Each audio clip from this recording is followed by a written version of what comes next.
com o livro Como Meditar, né, da Kathleen MacDonald, Sagi Kadro, que seria o nome de monja dela. E hoje a gente entra num capítulo sobre a apreciação da vida humana, né? Toda aquela ideia da preciosa vida humana, que é um tópico muito importante para o budismo Mahayana. Já no Mahayana da Índia, a gente vai ver textos como o Guia do Estilo de Vida, do Bodhisattva, que vão falar bastante sobre essa questão. Que a vida humana ela é difícil de obter e fácil de perder. No sentido de que ela passa muito rápido.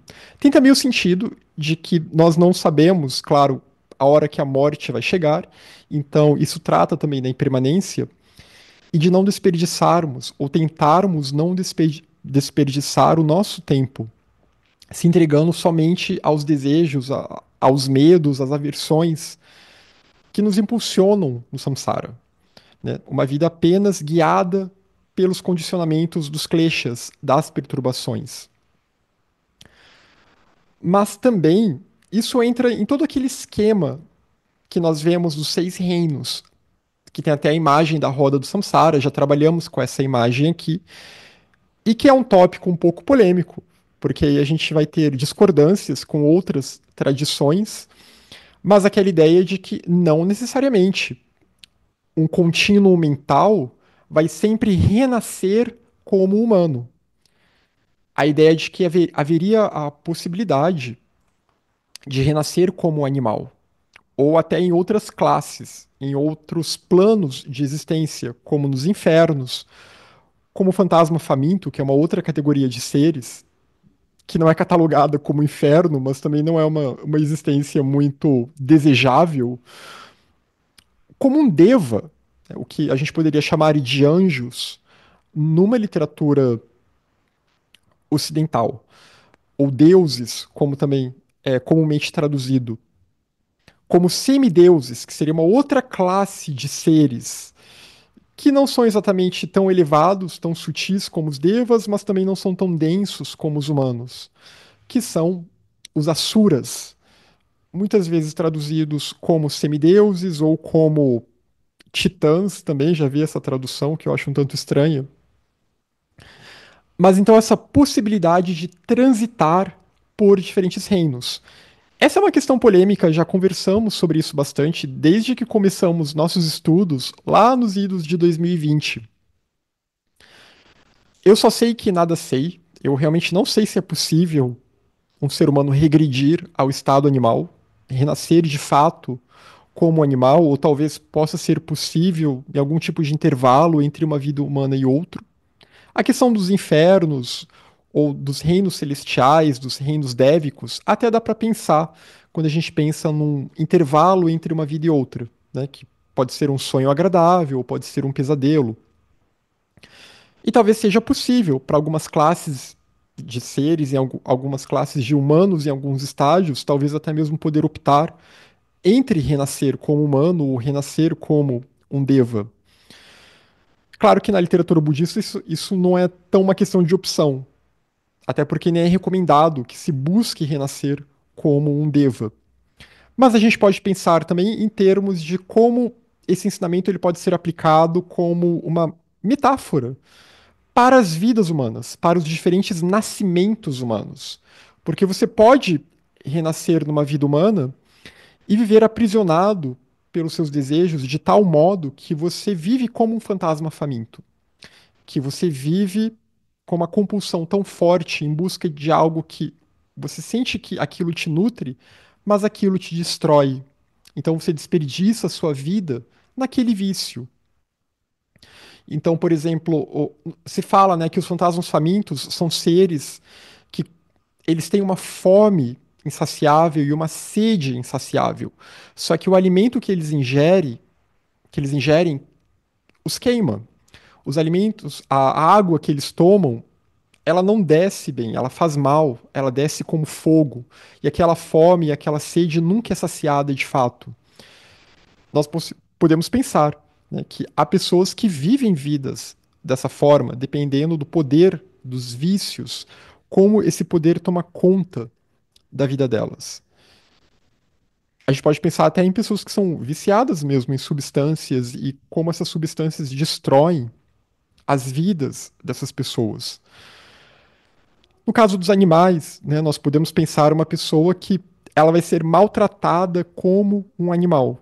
Porque geralmente o reino animal no budismo, ele é visto como um reino inferior, no sentido de que não é bom renascer nele. Claro, porque animais não têm o mesmo poder, a mesma mente intelectiva que o ser humano, então eles não são capazes de se tornarem Budas, porque eles não têm o que em sânscrito a gente chama de manas, a mente intelectiva racional que promove a reflexão necessária sobre a existência. Eles não têm o mesmo poder sobre a linguagem, sobre o pensamento que nós temos. Mas também o sofrimento dos animais ele se deve muito pelo fato de que eles estão muito escravizados pelos seus instintos, justamente porque eles não têm esse mesmo poder de reflexão mais apurado que nós temos, e também porque eles estão presos naquela cadeia, né, em que um animal, aquela cadeia alimentar, em que o animal mata o outro. Claro que o ser humano também pode ser vítima disso. Porém, a questão é que há seres humanos que vão viver escravizados pelos seus instintos. Há seres humanos que vão ser maltratados como animais são maltratados. E aquela vida, então, ela se torna muito laboriosa, muito difícil. Né? Uma pessoa que é chicoteada, é escravizada, muito como nós vemos que grande parte, é a situação em que grande parte da humanidade vive. Né?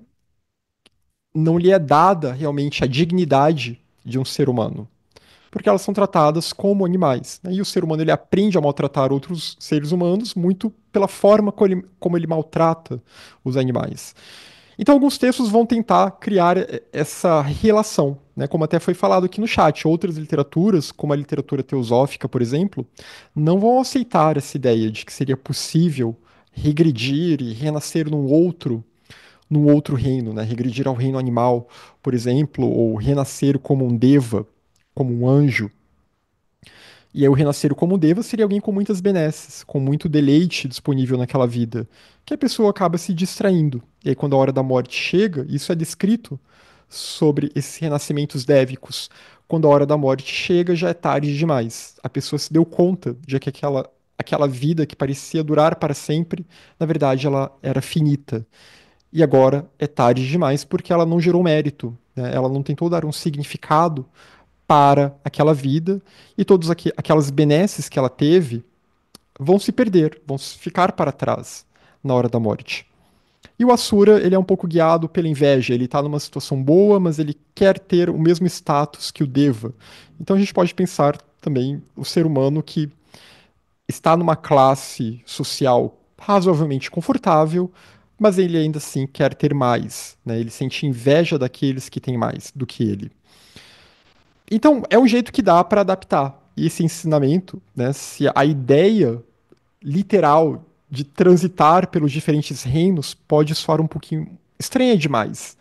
Para nós, os talvez não concorde com outras tradições com as quais muitos de vocês se vinculam,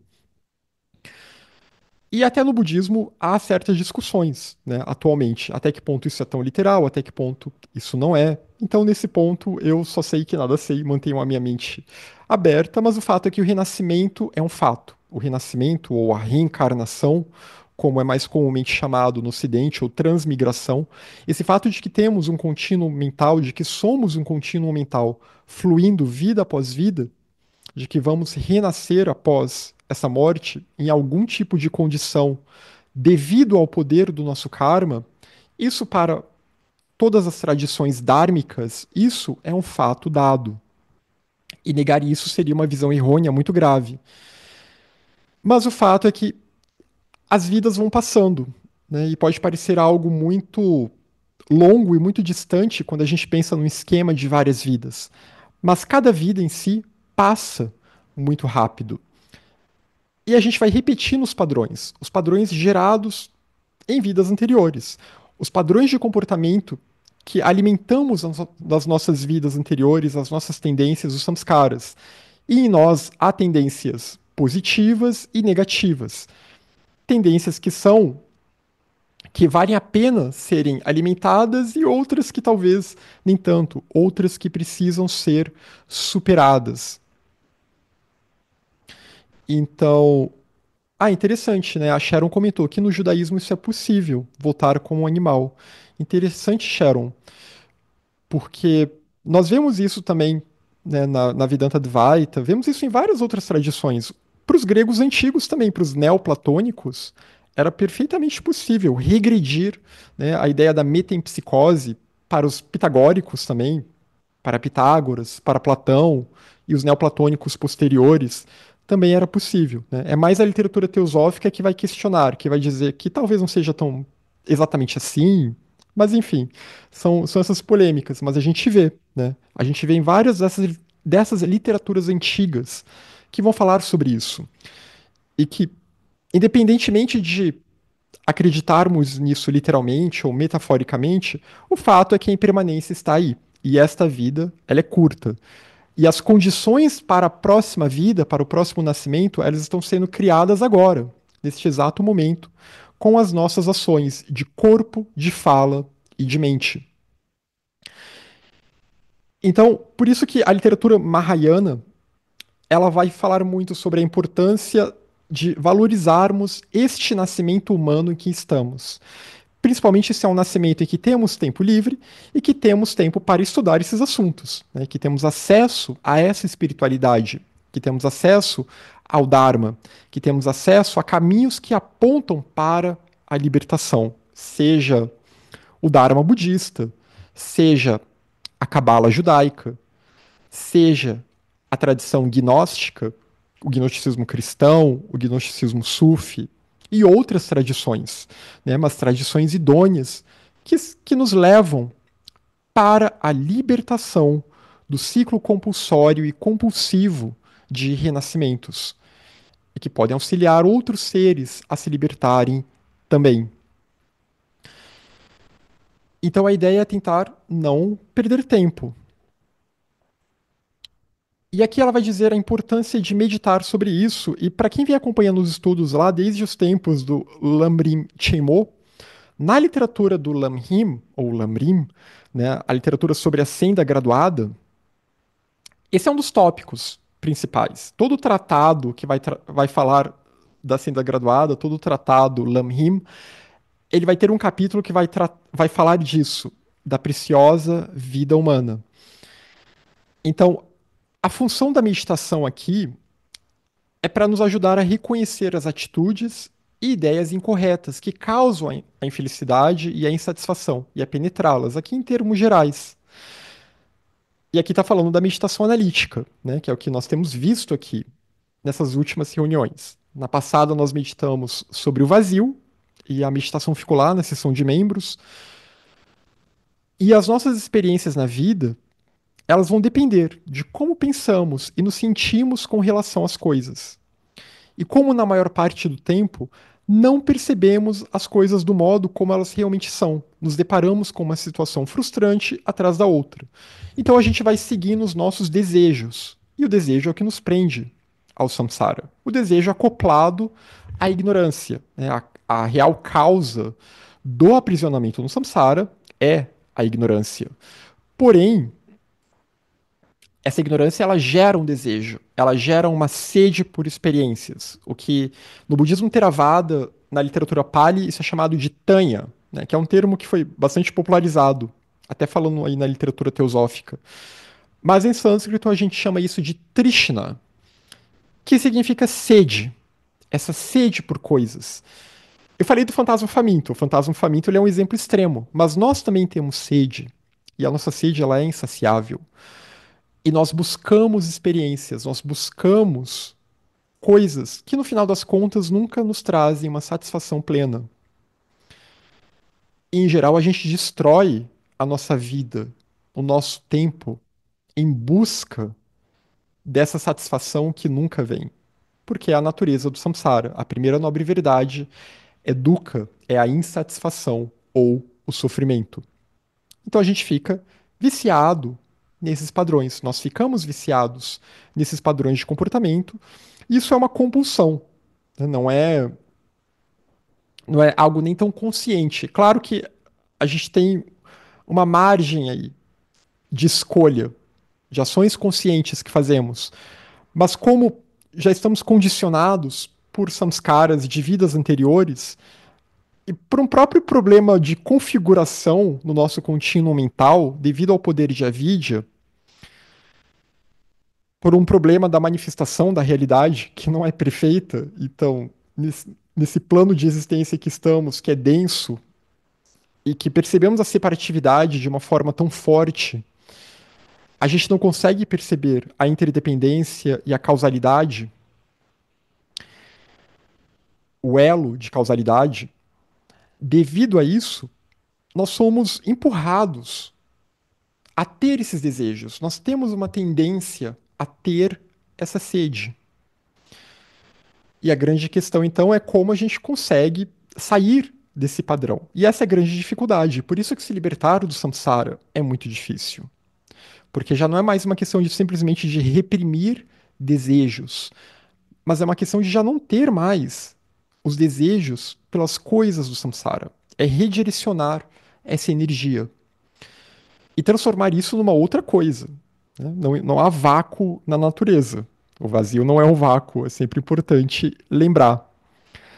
Mas é transformar essa sede por experiências atreladas a um senso de eu ilusório, a um desejo de libertação de todos os seres, a uma compaixão, a um senso de harmonia, que quando nós começamos a superar, diz a literatura, porque eu ainda não cheguei nesse estágio, se alguém aqui tiver chegado, por favor, me confirme, mas diz a literatura budista e outras literaturas, a literatura teosófica também, por exemplo, né? Quando a gente começa a ter uma maior autonomia, esse desejo ele pode ser chamado de vontade, por exemplo. Na literatura ocultista se fala muito isso, né? Na literatura teosófica, por exemplo, se fala nessa ideia. O desejo é transmutado em vontade. O budismo não vai usar tanto esse termo vontade. A palavra desejo ela vai aparecer, né? No Vajrayana, na literatura Vajrayana. Mas é uma outra forma de desejo. Não é exatamente um desejo atrelado a um eu, mas é um senso de compaixão universal, é uma bodhicitta de fato, que vem de um senso de interdependência profundo, de interconexão profundo. Então as nossas ações não são mais ações que buscam aliviar o peso de ser um eu, que buscam resolver o nosso sofrimento pessoal, que buscam resolver esse nosso sofrimento, esse senso de alienação que nós temos, de solidão que nós temos, e que está atrelado a essa sede. Mas é algo que está além de tudo isso, porque já foi superado, já há um senso de interconexão. E por isso que as ações de um bodhisattva, elas são paramitas, elas são perfeitas, elas são perfeições. Elas são imbuídas de uma generosidade que não busca o fruto da ação.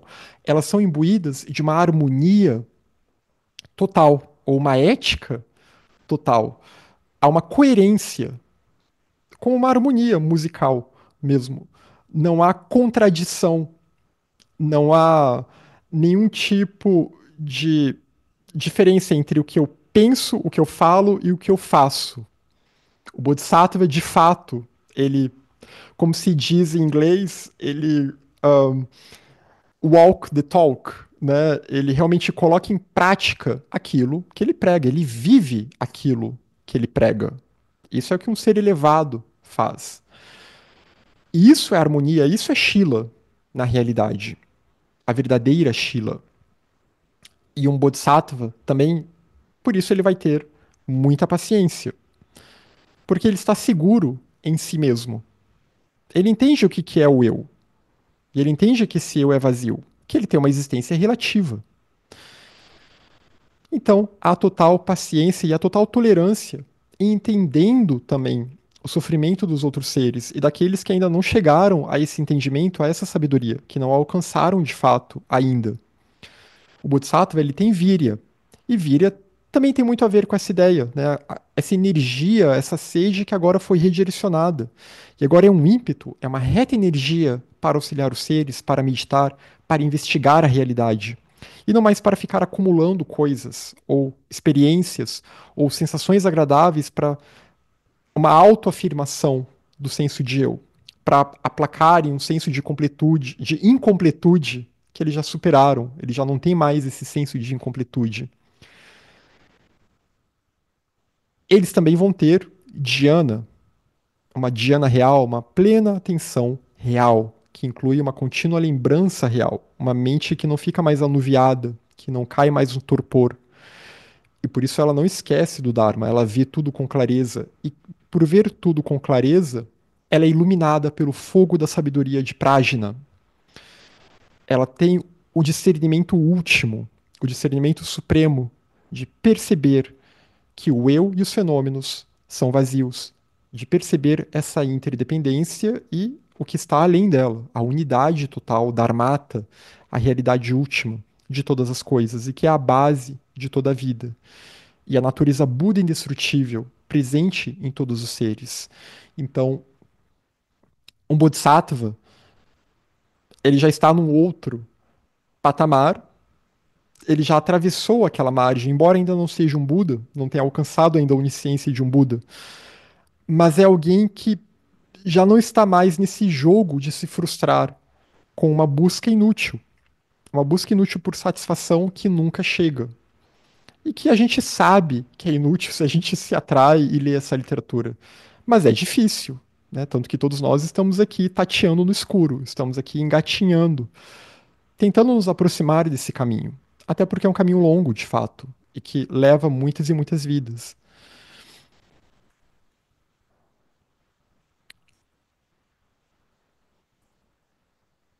Vamos mudar aqui o slide. Então, deixa eu ver se foi pro... Ah, exatamente. Enquanto culparmos os nossos pais, a sociedade e outros fatores externos, nunca encontraremos soluções satisfatórias para os nossos problemas. A principal causa disso se encontra no interior da nossa própria mente, de modo que temos de assumir a responsabilidade de mudar nossa maneira de pensar, onde ela estiver errada. Quer dizer, onde ela trouxer a infelicidade para nós e para os outros. Aqueles pontos em que a gente percebe que isso é uma causa de sofrimento, é uma causa de insatisfação para nós e para os outros seres, para o planeta, o que seja.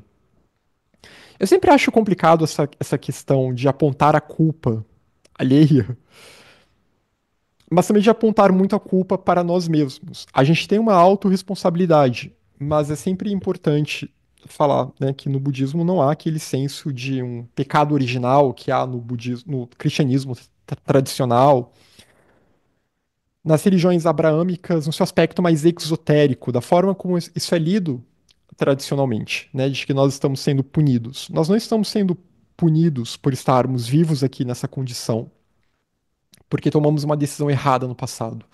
Esse é um processo natural da manifestação cósmica. Nós chegamos num ponto em que ganhamos consciência de que estamos presos nessa materialidade e de que é possível um outro modo de existência.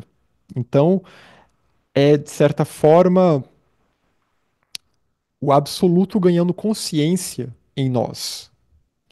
Como diriam outras tradições indianas, né? O budismo não vai usar esses termos, mas outras tradições indianas diriam isso. Essa nossa existência é o absoluto ganhando consciência, buscando conhecer a si próprio.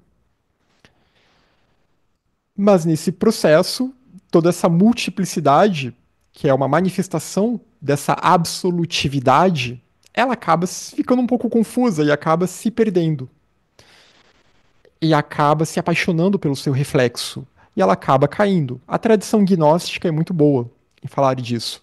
Sobre a queda de Sofia, a sua vontade de criar, de se engajar naquela multiplicidade. E nesse processo, ela acaba caindo e acaba criando um reino ainda mais abaixo e onde o poder do esquecimento se faz presente ali. Então, não é exatamente uma culpa nossa totalmente. Nós estamos nessa configuração cósmica, cosmogônica, Mas o fato é que há uma possibilidade de libertação. A partir do momento que nós ganhamos a consciência de que pelas nossas ações é possível nos descondicionarmos desse processo que nos aprisiona. É possível nos libertarmos dessa prisão engendrada pelos arcontes. Então, a principal causa disso se encontra no interior da nossa própria mente. Percebermos que essa prisão, ela se faz da nossa própria mente. De que o samsara não é exatamente o mundo externo, mas é essa condição existencial, cognitivo-existencial em que nós estamos. E que só pode ser mudada por meio da transformação da nossa mente, por meio da libertação do samsara, que ocorre num processo alquímico, numa alquimia interna, numa alquimia mental. E claro, não adianta a gente ficar culpando as pessoas externas. Temos uma série de problemas e podemos apontar erros dos outros, assim como os nossos erros, né? O budismo não está dizendo para virarmos passivo-agressivos na vida, mas o fato, a raiz de toda a insatisfação, de todo o sofrimento, ela está nessa condição em que estamos, e que é a mesma condição para todos. E não adianta achar que um dia o mundo como ele é, com os seres vivendo nessa condição samsárica, que um dia ele será satisfatório. Ele nunca será satisfatório. Então, o ideal é buscar a libertação do samsara, é buscar o fim desse processo, o fim desse ciclo, quebrar esse ciclo que nos aprisiona. E a meditação aqui, ela vai ter esse papel fundamental de transformar a nossa mente. E assim a gente começa a mudar a maneira de pensar, onde ela estiver errada, admitindo. Aí tem que ter uma sinceridade radical também, né? A gente não pode mudar os outros, por mais que a gente ache que tal pessoa tem uma atitude errada, etc. É o karma dela, são os caras dela. É muito difícil conseguir mudar os outros, mas nós conseguimos mudar a nós mesmos. E isso também é muito difícil, mas é mais possível do que tentar apenas mudar o mundo. E se mudamos a nós mesmos, as nossas atitudes elas vão reverberar, né? Geraremos um outro karma e as nossas ações terão um impacto positivo no mundo também.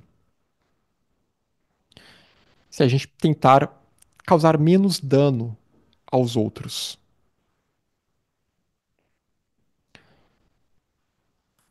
Tem algumas coisas interessantes aqui no chat, mas adiante vamos voltar nelas. E essa mudança, ela pode ser feita através da meditação, ao gradualmente nos tornarmos conscientes de como pensamos e sentimos, ao distinguirmos as atitudes corretas das incorretas, as nossas ações. Isso, de novo, vai ter muito a ver com a Paramita Shila, com a perfeição da harmonia ou da ética, como se traduz muito comumente.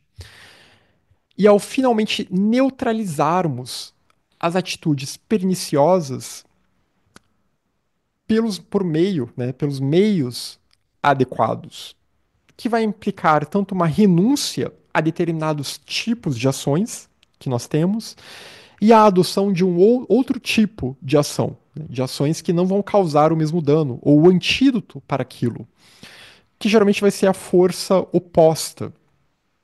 Então, se eu tenho algum vício muito forte em mim, uma perturbação que é muito forte em mim, como a raiva, eu tenho que tentar semear a paciência na minha vida. Tentar ter essa lógica, né? O que é o oposto daquela perturbação que me aflige tanto? E tem momentos na vida em que determinados tipos de perturbações estão nos afligindo mais, determinados tipos de emoções estão nos afligindo mais, ou determinados tipos de desejos que talvez possam não ser tão salutares. Então, como que nós podemos ver o que seria o oposto daquilo e estimularmos aquele oposto? Ela vai falar mais adiante, né, que também não vale a pena a gente ficar se focando apenas somente na parte ruim, apenas somente nos nossos defeitos, porque isso leva para autopiedade e esse foco excessivo apenas joga um holofote sobre aquilo de tal modo que chega um ponto que a gente nem se vê mais como capaz de transcender aquilo, de irmos além daquilo. E o ponto de partida de muitos problemas é o modo como nos sentimos a respeito de nós mesmos e da nossa vida. A existência humana, ela é muito preciosa, mas normalmente não a apreciamos devidamente. Temos tanto potencial, tanta sabedoria latente e tanto carinho, tanto a oferecer ao mundo. Entretanto, esse carinho aqui provavelmente devia ser bondade, que foi traduzido como carinho. Entretanto, ignoramos tudo isso e permitimos que nos tornemos obscurecidos com a depressão. Não sei qual é a palavra que estava em inglês, né? Eu estou usando a tradução aqui direto. Não sei se era a palavra depressão mesmo, ou talvez um termo até mais geral. Talvez simplesmente tristeza ou angústia, né? E como que essa angústia ela toma conta de nós? Todos nós temos altos e baixos na vida. E todos nós temos momentos na vida, nesses períodos de baixa, que a gente acaba se deprimindo, porque os nossos desejos samsáricos não estão sendo satisfeitos. E talvez até mesmo as nossas metas espirituais não estão sendo satisfeitas também, porque a gente está naquele caminho meio de encruzilhada, né, em que estamos com um pé um pouco no mundo, um pé um pouco no Dharma, e a gente fica numa instabilidade. E essa é a vida em geral das pessoas que se envolvem muito com esses caminhos. Até chegar àquele ponto em que realmente há uma mudança, que elas se engajam com mais afinco e com mais foco. Mas muitas vezes fica numa instabilidade, que vai ter momentos da vida em que o estudo flui fácil, a meditação flui fácil, e vai ter outros momentos em que o mundo toma conta de nós, né? E a gente acaba se deixando levar pelo caos da vida social, pelos problemas mundanos, etc. Isso muitas vezes leva para um senso de angústia. E várias outras coisas podem nos levar também para a angústia. E a insatisfação, o sofrimento, ele sempre vai estar atrelado a esse senso de um eu que é impaciente e que quer as coisas para agora, né? Então a gente busca esse caminho e já quer se iluminar. E não pensa com uma mente um pouquinho mais estratégica, pensando que talvez não estejamos prontos ainda para dar determinados passos. Então, vamos aos poucos, né, tentando organizar a nossa vida e com a sinceridade devida, sabendo, né, o que, até que ponto estamos dispostos a ir nesse momento desta vida.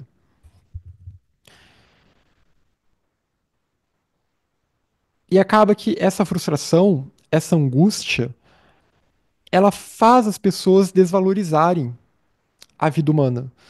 Não só que em relação a frustrações com o caminho ou com outros desejos que possamos ter, aspirações que possamos ter em relação à nossa vida.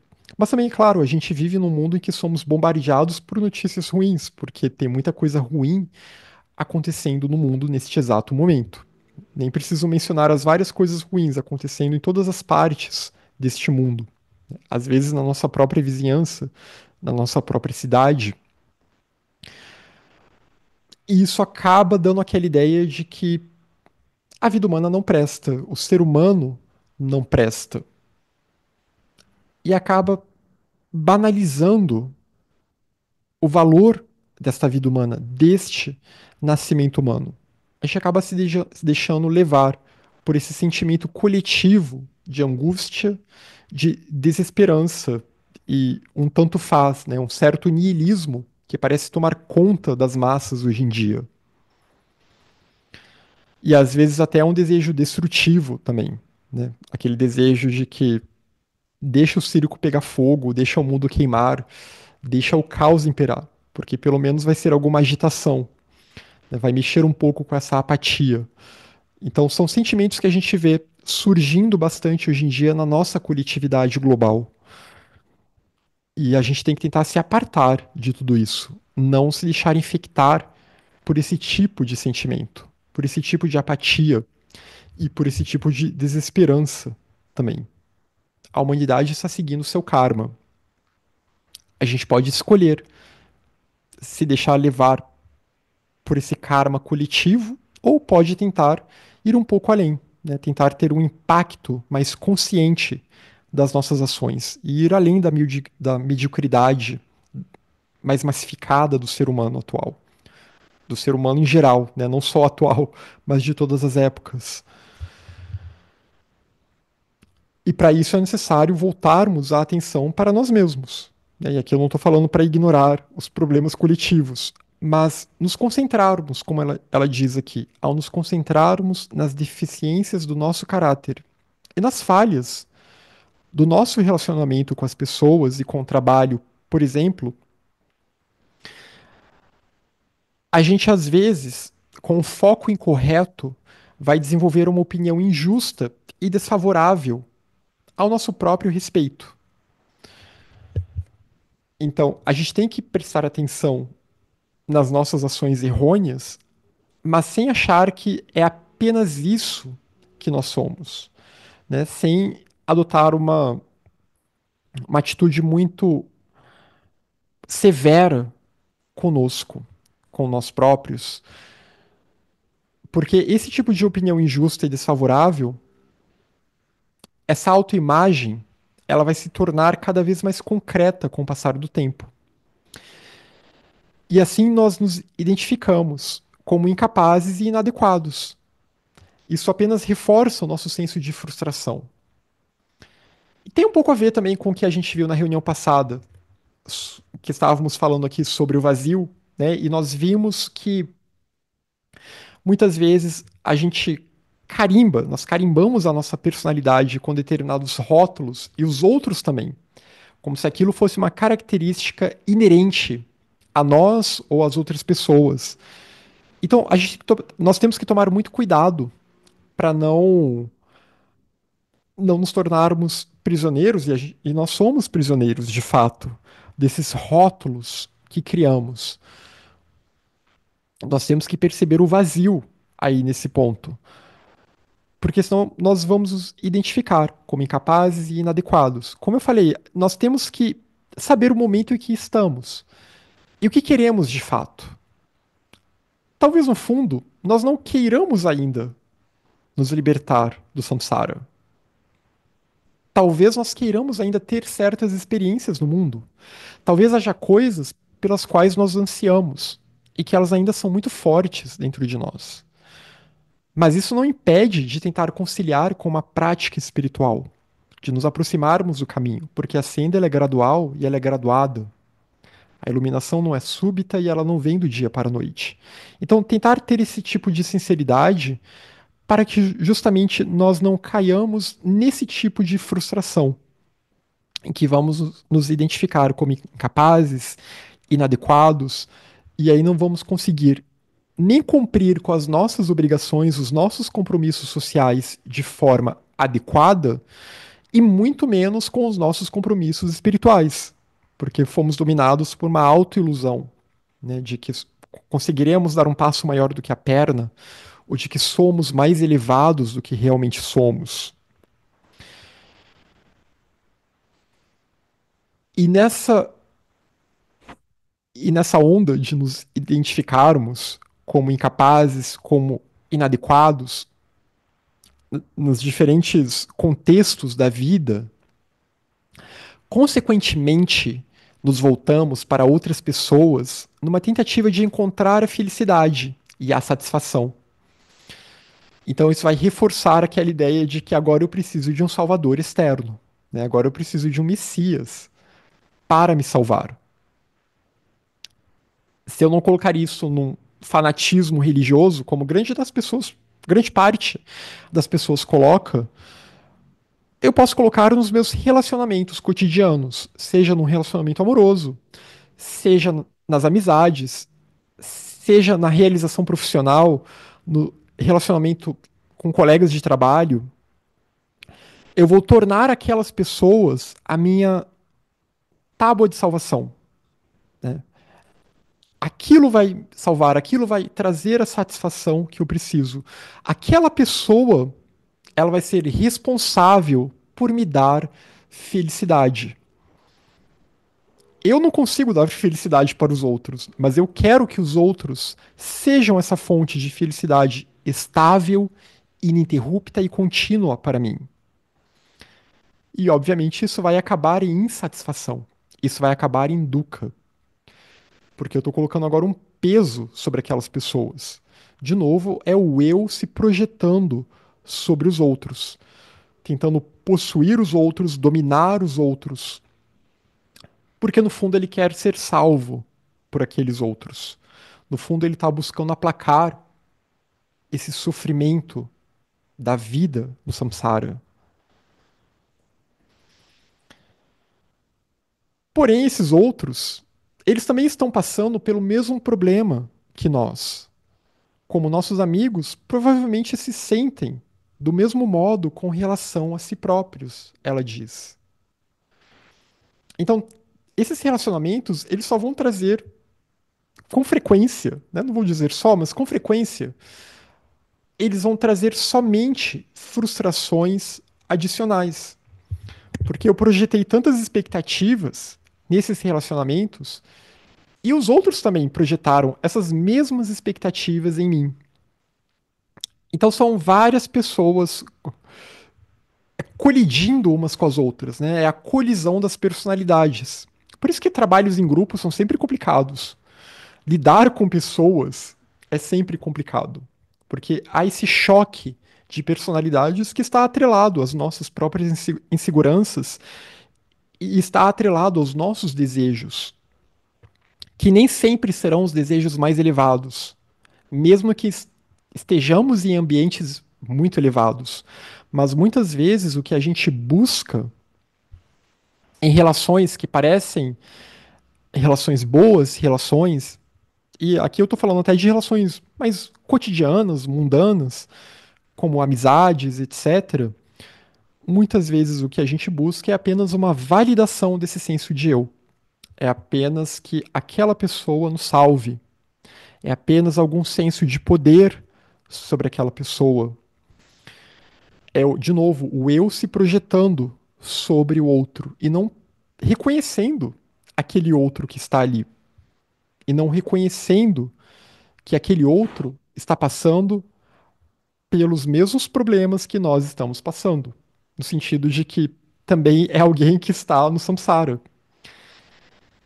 E que também se sente do mesmo modo com relação a si próprio, que também é dominado por essas inseguranças, que também tem momentos de tristeza, de achar que a vida não vale a pena, que também tem momentos de profunda insatisfação, que também está lidando com a impermanência da vida, que também está perdendo as coisas, que está perdendo a sua vida momento a momento, que vai perder os seus entes queridos, que vai morrer em algum momento e vai passar por todo o mesmo processo que o meu eu também passa.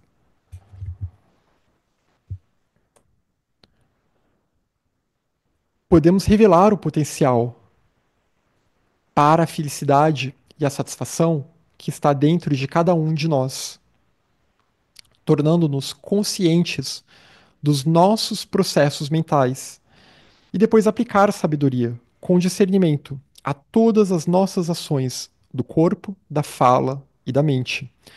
Então, para que a gente não fique preso a esse processo de buscar salvadores externos, temos que tentar fazer um trabalho em relação à nossa própria mente aqui. Tentar entender que nessa preciosa vida humana há um grande potencial dentro de nós, que por trás de todo esse emaranhado, esse nó de frustração, sofrimento, insatisfação, e esse sentimento de solidão que todo eu carrega, e como o budismo fala, nós nascemos sozinhos e morremos sozinhos no samsara, porque esse senso de solidão, de separatividade, de cisão, ele nos acompanha, e com ele o nosso karma individual, também é claro, a níveis de karma coletivo, mas o fato é que nós não estamos sozinhos de fato. A natureza Buda ele está em todos os seres. A realidade última permeia todas as coisas. E no nível do vazio, no âmbito do vazio de Shunyata, somos todos interdependentes. Então há um potencial de desvelar essa natureza esse vazio de outro, essa unidade que está presente em tudo, essa vida com V maiúsculo, essa luz indestrutível.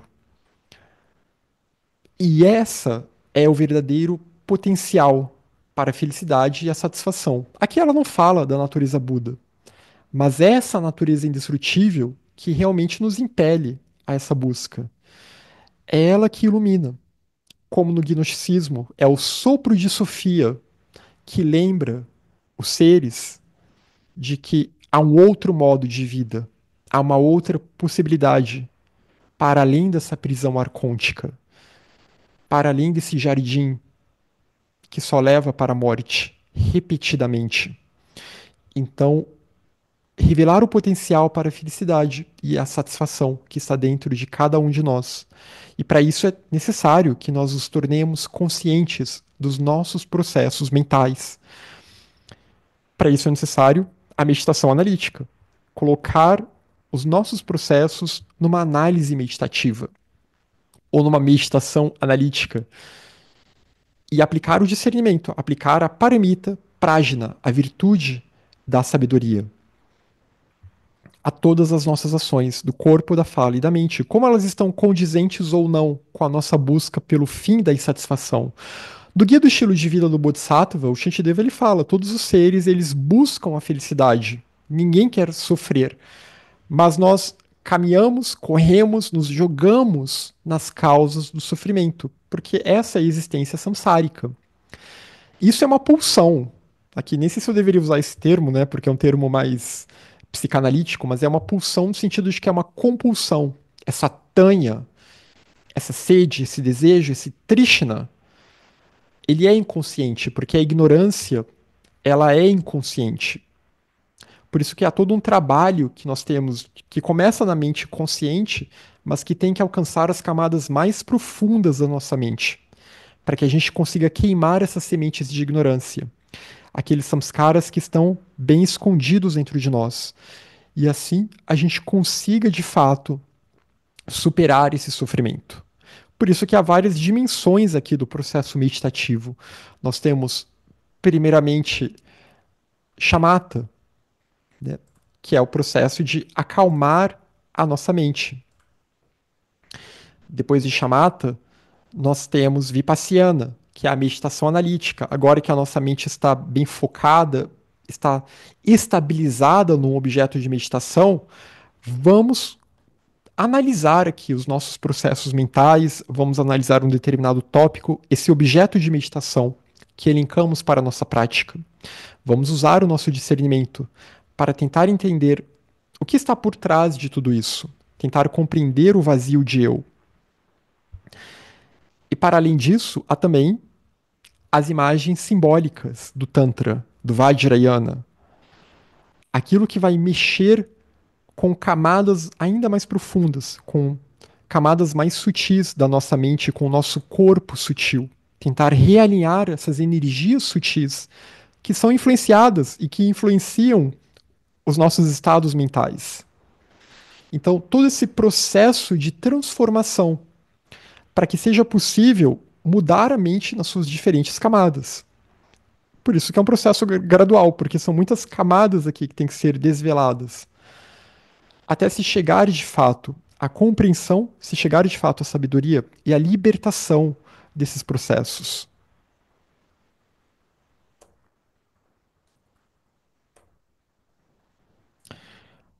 Porém, esperar ser capaz de alcançar tal realização e, através dela, a satisfação, sem antes concluir os fundamentos necessários, é fazer um convite à frustração. É o que eu tinha dito antes, né? A gente não pode querer dar um passo além da perna. A gente não pode querer já. A gente não pode achar que já seremos capazes de ter uma meditação ultra profunda e de que eu vou compreender Shunyata, compreender o vazio e me libertar do samsara no mês que vem, ou no ano que vem, ou daqui a 5 anos, se eu ainda não consigo fazer o básico, que é um básico que é bem mínimo, mas que esse básico já é muito difícil. Buscar um mínimo de estabilização da nossa mente, uma rotina mínima de meditação. Então, se nós não admitimos para nós mesmos o estado em que estamos agora, com uma sinceridade radical, e é difícil a gente ter essa sinceridade radical hoje em dia, porque a gente vive, hoje em dia e sempre, a gente vive num mundo de máscaras e nós acabamos acreditando nessas máscaras. Na máscara da cordialidade, nas máscaras das diplomacias, nas máscaras daquela imagem que nós queremos projetar para os outros e acabamos acreditando nessa imagem falsa que nós projetamos para os outros. E não buscamos nos ver como realmente somos, que não é cair nem numa autopiedade de só vermos o lado ruim, mas também vermos o lado bom, mas entendermos o estado em que nós estamos, de que não somos tão ruins quanto pensamos que somos, mas também não somos tão bons quanto pensamos que somos. E a condição humana originária era muito isso. Né? O nascimento humano ele é muito isso. Mas nele há o potencial, há esse potencial de grandeza, de iluminação. Também há o potencial de queda, né, de destruição.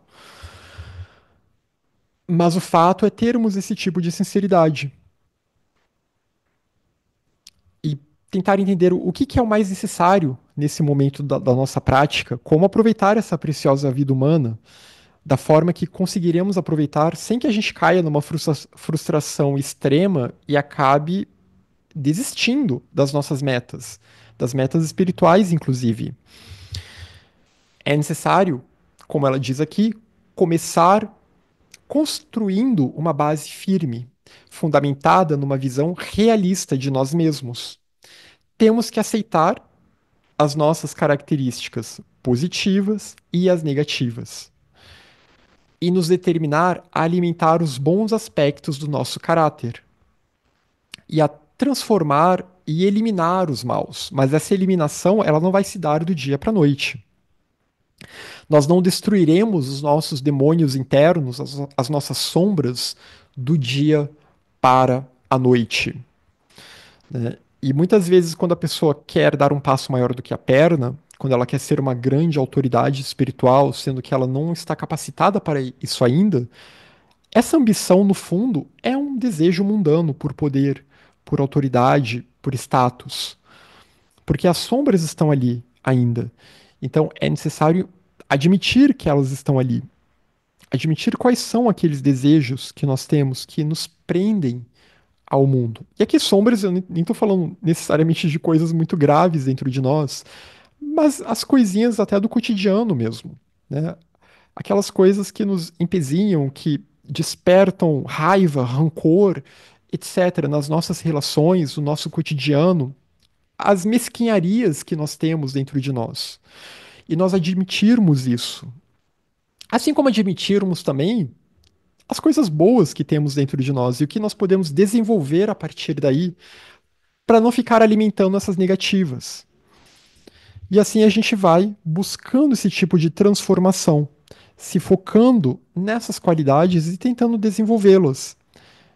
E quando a parte ruim vem à tona, tentar entender essa parte ruim e tentar aplicar a força oposta a ela, tentar aplicar aquilo que é oposto, tentar entender de onde que vem esse processo, né? Quais são os mecanismos que ativam determinadas sensações ruins em nós, emoções ruins, desejos de causar danos a nós mesmos ou aos outros, etc.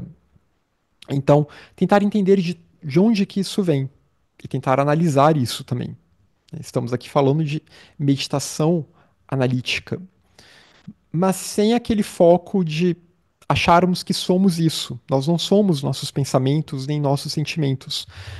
E assim tentar alimentar o potencial que está em nós. Se a gente percebe, por exemplo, que talvez alguma virtude pareça ser um pouco mais fácil para nós colocarmos em prática, ou algum assunto parece nos dar uma maior facilidade ao estudarmos alguns desses assuntos do Dharma, por exemplo, digamos assim, temos uma aptidão por determinada área dessa busca espiritual, assim como na vida normal, né? A gente percebe que tem uma aptidão naquela área, a gente tenta alimentar aquilo. Por exemplo, eu tenho uma aptidão maior para estudar a tradição budista do que outras tradições, que eu também estudo, como a gnosis cristã, por exemplo. Mas por eu ter essa aptidão maior com o budismo, eu acabo direcionando minha energia mais para o estudo dessa tradição. Então vai muito do que aquilo com que a gente se identifica também, né? E como que a gente vai estimulando, vai vendo aquilo que é como, por exemplo, uma pessoa que tem facilidade com língua. Então ela investe naquilo. E talvez nem tanto em matemática, que pode ser um pouquinho mais difícil para ela, mas que ela também não pode ignorar de completo. Então, ver quais são esses bons aspectos que nós temos, né? Quais são aqueles potenciais positivos que agora eles estão meio fáceis de desenvolvermos. Então, vamos investir a nossa energia naquilo. Talvez eu seja uma pessoa mais paciente, ou talvez eu tenha uma generosidade mais forte em mim. Já outra virtude, talvez não seja tão fácil ainda, né? Talvez eu ainda não seja capaz de ter uma bodhicitta real, mas a aspiração está ali. E qual é o fio que eu posso puxar para facilitar aquele caminho? O budismo é muito pragmático, né? A filosofia budista é bastante pragmática. Então a gente tem que tentar ser pragmático na nossa, na nossa busca também, né? Ter esse tipo de bom senso. Exato, como eu estou vendo alguns comentários aqui, né? Devemos fazer uma. O Silvio comentou: devemos fazer uma auditoria diária das nossas ligações escusas com Samsara. Sermos extraordinariamente honestos com nós mesmos. Gostei dessa palavra, auditoria diária. É necessário, né? E é recomendado até antes de dormir, mas a gente acaba esquecendo às vezes, né? Se não for antes de dormir, pode ser em qualquer outra hora do dia, mas refletirmos sobre as nossas ações que estamos tendo até agora, né? Os pensamentos que estão ali. É um exercício da vigilância mental também, né? De uma mente que está alerta, com plena atenção. E a Ismênia comentou, e a gente não vai conseguir manter isso sempre, por isso que estamos no samsara. Mas depois, quando retorna, a gente reflete sobre aquilo, de novo. E a Ismênia comentou, a compaixão nos ajuda muito a desenvolver mais outras virtudes e nos conhecermos mais sem o auto-julgamento culposo. Exato. Gostei disso também, que você colocou, Ismênia. Esse auto-julgamento culposo, porque isso leva para a autopiedade. Né? Se a pessoa fica toda hora apontando a culpa para si mesma, e aí ela começa a se achar a grande vítima de si mesma, ou a grande vítima da vida, ou das circunstâncias. E aí o caminho se torna impossível, porque esse eu, ele achou uma nova armadilha para ele se autoafirmar, né? Porque o eu adora ser o centro das atenções. E se o eu é uma vítima, melhor ainda para ele. E se torna também aquilo de, eu sou incapaz de dar um passo além. Não, talvez eu não seja capaz agora de dar um passo além. Mas vamos estabelecer uma estratégia. Vamos ser pragmáticos. Talvez eu esteja querendo dar um passo longo demais, mas talvez eu consiga dar um pequeno passo. E talvez depois eu dê um passo para trás, mas eu tenho que aceitar que ora eu vou dar um passo para trás, ora um para frente, ora um para trás, ora um para frente, até que vai chegar um momento que eu não vou mais dar passos para trás. E assim, aos poucos, nós vamos conseguindo manter um mínimo de uma prática espiritual consistente. E finalmente, então, reconheceremos como somos afortunados de termos nascido humanos. Nós veremos esse potencial. E uma vez que compreendamos isso, poderemos começar a treinar as nossas mentes para alcançar a iluminação. Quando a gente parar de querer exigir dos outros mais do que nós oferecemos aos outros, inclusive. Quando percebermos que estamos todos no mesmo barco. E isso tem a ver com a ideia da equanimidade. Todos os seres buscam não sofrer. Todos os seres buscam serem felizes. Porém, de novo, como Shantideva ensina no Guia do Estilo de Vida do Bodhisattva, nós nos jogamos na causa do sofrimento, achando que isso vai nos trazer felicidade, devido ao poder da ignorância. Então, tentar combater essa ignorância. E é uma ignorância que ela vem de mecanismos inconscientes, inclusive. Porque se fosse algo só consciente, seria fácil, né? Mas a nossa mente ela é instável devido a esses mecanismos, a essas tendências que estão inconscientes no nosso contínuo mental. O budismo já falava no inconsciente muito antes da psicanálise aparecer no século XX. Né? A Laya Vijnana, o fluxo mental, ele carrega em si uma série de sementes que estão lá guardadas dentro de nós e que condicionam o nosso modo de estar, ser, agir no mundo. Então a gente tem que buscar entender esse processo e buscar transformar e não nos tornarmos vítimas desses condicionamentos inconscientes, porque o samsara ele é o ciclo de renascimentos compulsório, mas ele é compulsório porque também é compulsivo. Né? Pensar em termos de uma compulsão samsárica, de certa forma, que eu estou inventando, né? Estou brincando aqui com as palavras, mas é uma compulsão. Eu usei a palavra pulsão também, talvez funcione, ou um instinto samsárico. Então, tentar ir além desse instinto e entender que todos os seres carregam esse instinto, né? Esse peso dessa existência samsárica consigo próprios. E aí, talvez nesse ponto a gente fique até mais tolerante com os outros e mais tolerante com nós mesmos também, né? E mais sinceros também com nós próprios.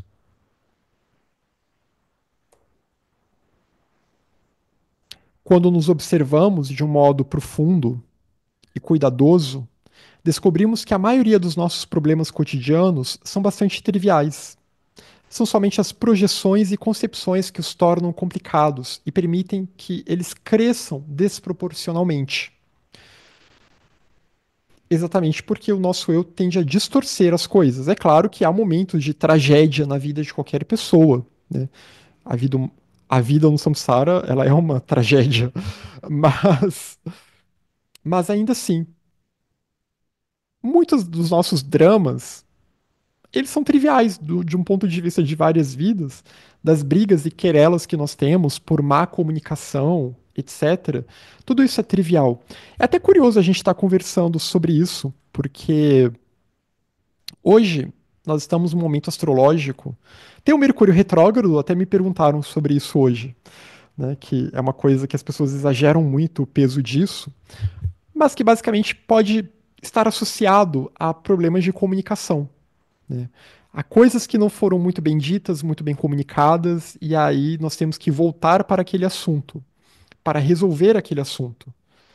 Não é a culpa do planeta em si, o planeta ele apenas reflete problemas nossos. Se fôssemos seres elevados, esse trânsito ele refletiria outros tipos de atitudes. Os planetas não causam coisas, né? Eles não são os causadores dos nossos problemas, mas eles são um reflexo daquilo. E estavam falando de Mercúrio retrógrado, mas hoje também é o dia de uma conjunção entre o Sol e Netuno no céu.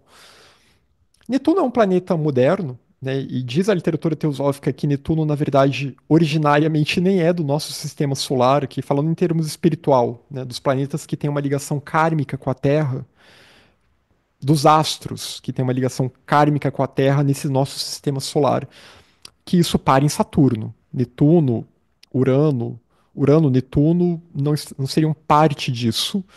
E Plutão, muito menos, que nem planeta mais é considerado pela astrologia, pela astronomia, né? E são planetas, então, que começaram a ser muito usados pela astrologia moderna, que também já é uma astrologia destituída das bases esotéricas, né? Destituída dos grandes rishis indianos e dos grandes iniciados ocidentais que deram origem a esse conhecimento lá nas antiguidades da Mesopotâmia, da Grécia, da Índia, etc., do Egito. Mas não quer dizer que eles não possam ter o seu valor aí, né? Já que é um, a gente está lidando com oráculos e tem gente que consegue transformar até uma borra de café num oráculo. Mas o fato é que essa conjunção também ela representa muito esse estado de, às vezes, um reavaliar as ilusões, né? Já que Netuno, na astrologia moderna, ele é associado a essa ideia de ilusionismo, as ilusões que nós temos, o auto-engano. Né? E acho que hoje esse texto aqui ele até calhou bem, refletiu, né? Esse trânsito astrológico refletiu essa conversa aqui essa reflexão que estamos a ter aqui, que é justamente como o nosso eu, ele projeta uma realidade, isso tem tudo a ver com o que vimos também na reunião passada, como ele projeta uma realidade sobre as coisas e ele distorce essa realidade porque ele próprio, ele é uma distorção.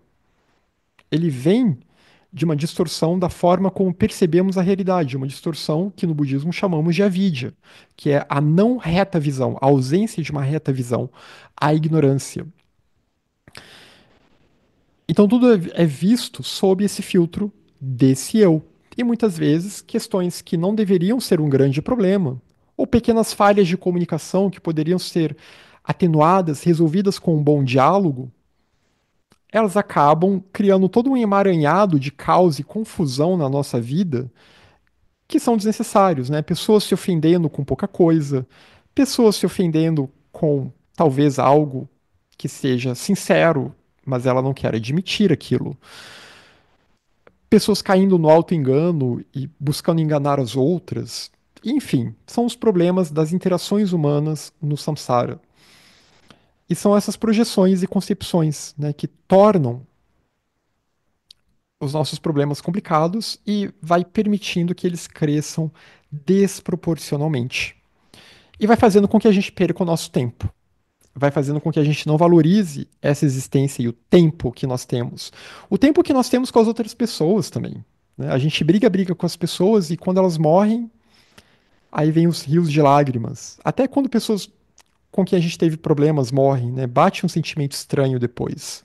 Quando elas morrem, aquele sentimento de, poxa, eu poderia ter resolvido isso. Poxa, no fundo aquela pessoa não era tão ruim assim. Então, até como estamos aproveitando o tempo nas nossas relações com os outros, porque essas pessoas são visitantes e elas vão embora também, elas vão partir. Assim como nós também somos visitantes na vida delas. Então, quão bons anfitriões estamos sendo, né? E é claro que numa relação recíproca, elas podem não ser boas anfitriãs também. Às vezes o afastamento é necessário, mas ainda assim, né, tentar gerar boas intenções, tentar gerar um impacto positivo nas nossas relações com os outros, porque essa vida ela é preciosa. A vida humana, ela é preciosa. E o ser humano também pode ajudar a aliviar o sofrimento dos outros seres, dos animais, pode colaborar com os devas, pode fazer muitas coisas, há todo um potencial aqui na vida humana, porque é na vida humana que temos a possibilidade de alcançarmos o estado de Buda. É na vida humana que é possível se libertar do samsara. É na vida humana que é possível se tornar um mestre de sabedoria e auxiliar os seres. É na vida humana que é possível, então, cooperar com a natureza e ajudar a aperfeiçoar toda, todo esse modo de vida, de existência que compartilhamos.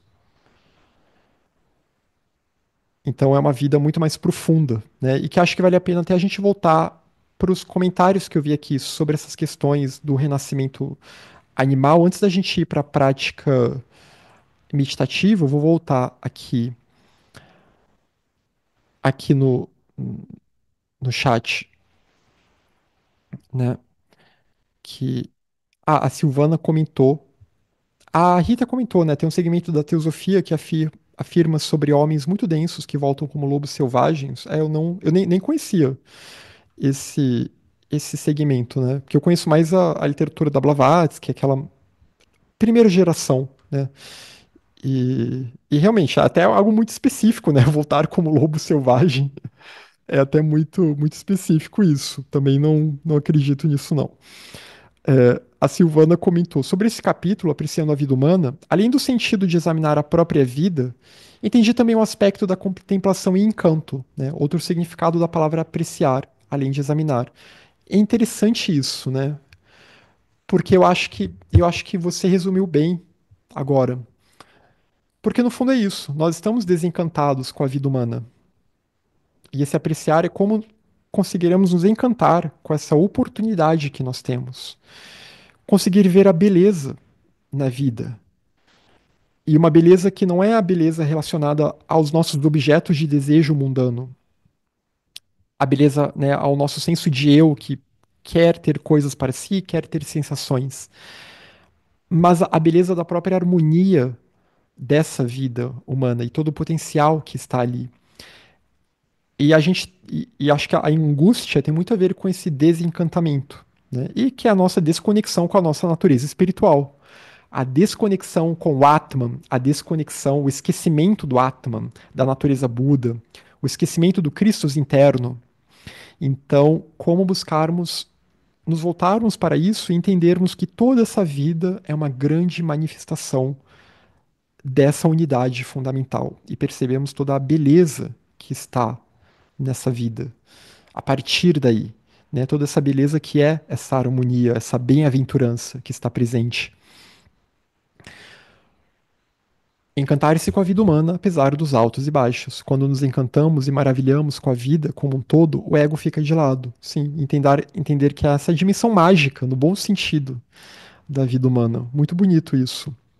O Daniel comentou: na teosofia, fala que não é possível renascer como animais, mas ao mesmo tempo disse que quando o homem, muito animalizado, perde contato com sua parte divina, a sua mônada, regride aos reinos elementais.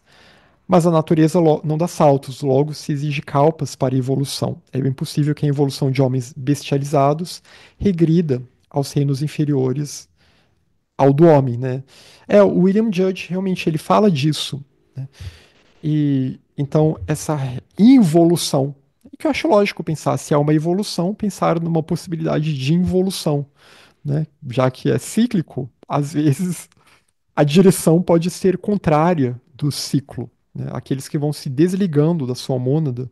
E na literatura teosófica se fala até também na possibilidade de uma aniquilação, né? Quando se bestializa a tal ponto, a Blavatsky fala disso, que aquela mônada, entre aspas, né, aquela alma, ela realmente era aniquilada. E aí ela retorna ao todo, né? Ela retorna ao todo não no sentido, no bom sentido de se iluminar, mas no sentido de que aquilo não deu certo, então volta volta para reciclagem, digamos assim. E aí vai ser material depois justamente para essa evolução em reinos elementais, etc, né? Volta para o início do processo, pelo que eu entendo, né? É algo meio complexo, mas pelo que eu entendo é mais ou menos isso, eu acho. E então, mas essas possibilidades de queda, de involução, né, elas estão ali, né? A literatura gnóstica, ela fala num tom meio parecido, que alguns seres que chegam a determinado ponto que nem o inferno quer mais aqueles seres, então eles são cuspidos pela cauda do dragão. Então é a morte da alma, realmente, daquela individualidade.